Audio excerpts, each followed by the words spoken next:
example 1, I stole my son's easel to kind of go through some of these examples. In example 1, we're looking at the average of 5 numbers being at least 80. So I'm going to kind of show you the steps to solving this type of inequality in terms of using algebra to do it. So first I'm going to define the variable. It's asking me to find the 5th number.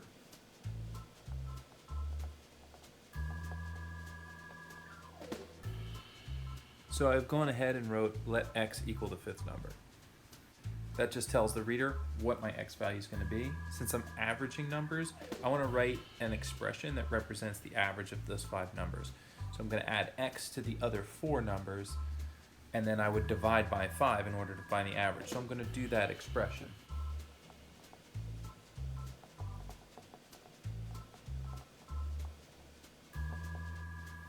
So here's the expression that represents the average of the numbers.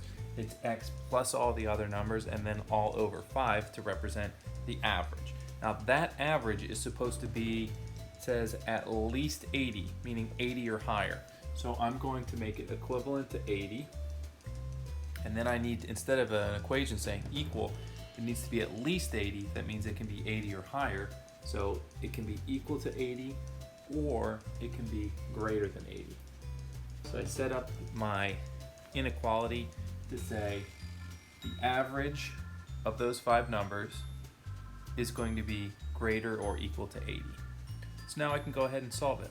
I'll solve it by first just adding those numbers and simplifying this expression. At this point I have x plus 308 over 5 is greater than or equal to 80.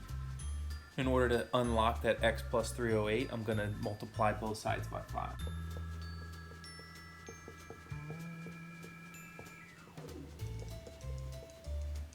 So now I have a one-step equation here. So the final solution says x is greater than or equal to 92, meaning that the last number can be 92 or higher. So I would write the 5th number. So I wrote the 5th number will be at least 92, meaning it can be 92, 93, 94, and so on in order to have an average of at least 80.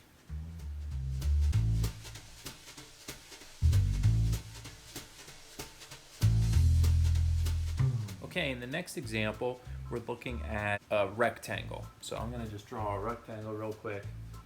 Now you have 2 things that you're looking for here. You're looking for both the width and the length of this rectangle, and they define one in terms of the other, meaning, they say one is 8 centimeters less than the other. They say the width is 8 centimeters less than the length. So in that case, I would define my variable as the bigger thing. I'm just going to use x. X is my length. The other one is 8 less than that. So I did x minus 8 for that rectangle, for the width. If I had defined my variable as 2 variables, then I can't solve the equation. And if I define it as the width, then the other one has to be plus 9, and it gets a little bit weird there because you have to think about that in terms of the width. So I did x and x minus 8 for the 2 dimensions. Now it's talking about the perimeter. So even before I read more, the perimeter would be adding all of these sides up. So 2 of these, 2 of these. So my perimeter expression would be 2 x's. That would be here and here. And it would be 2x minus 8s. Right? So that expression represents the perimeter of the rectangle as is. Now it says that the perimeter must be more than 184. So more than 184 would be greater than 184. This perimeter has to be higher than 184. That's why I'm using the greater than sign there. Okay, so now I have my inequality set up, so I'm going to go ahead and solve. First by expanding. So that gives me 2x plus 2x minus 16 is greater than 184. I'll go ahead and combine those x's. That's 4x minus 16 is greater than 184.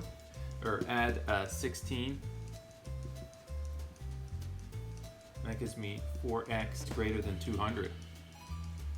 And then if I divide by 4, I get x is greater than 50. So now I know that this has to be higher than 50. Now the question says, what are the minimum dimensions? So the minimum dimension, the minimum value for x because it says they're integers. So that means it would have to be a whole value. So 50 is not possible because it has to be more than 50. So the lowest possibility for the length would be 51. I would say the minimum dimensions are 51 centimeters. And then remember, the other one is x minus 8, so I'd have to go 8 less than that, which would be 43. Those are the minimum dimensions that produce a perimeter that is greater than 184.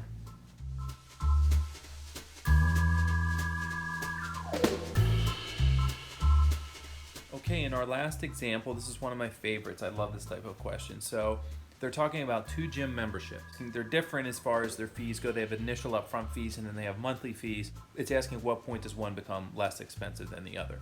The first gym membership is $100 upfront fee, so you have to pay $100 to join, plus they charge you $35 a month to be a member. The other membership is $75 to join, which is cheaper, but they charge $40 a month to be a member, so they charge a more expensive monthly rate. And the question wants to know at what point does the second month become, or the second gym become more expensive than the first gym? Because at some point it will, because its monthly fee is higher, right? So initially it'll be cheaper, but eventually it will become more expensive. So to solve this, I'm going to define my variable. Since I'm looking for how many months, I'm going to define my variable as months. I'm going to say let m equal number of months. And then I'm going to write expressions for each gym. So gym A, how much will that cost in terms of m? Well, it's $100 plus there's a $35 a month fee, so 35m. That expression represents the cost of gym A. Gym B is $75 up front, and then they're going to add on to that a $40 per month fee, so 40m. So both of those expressions represent the 2 different gym costs.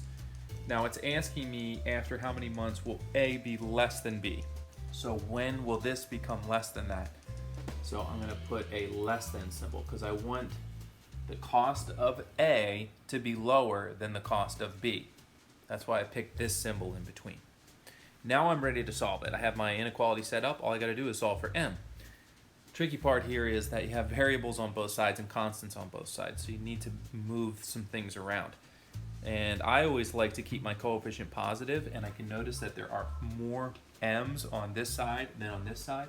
So I'm going to take away 35m from both sides, because what that'll do is give me 100 over here, and then it'll give me 75 plus 5m. That's a positive coefficient 5.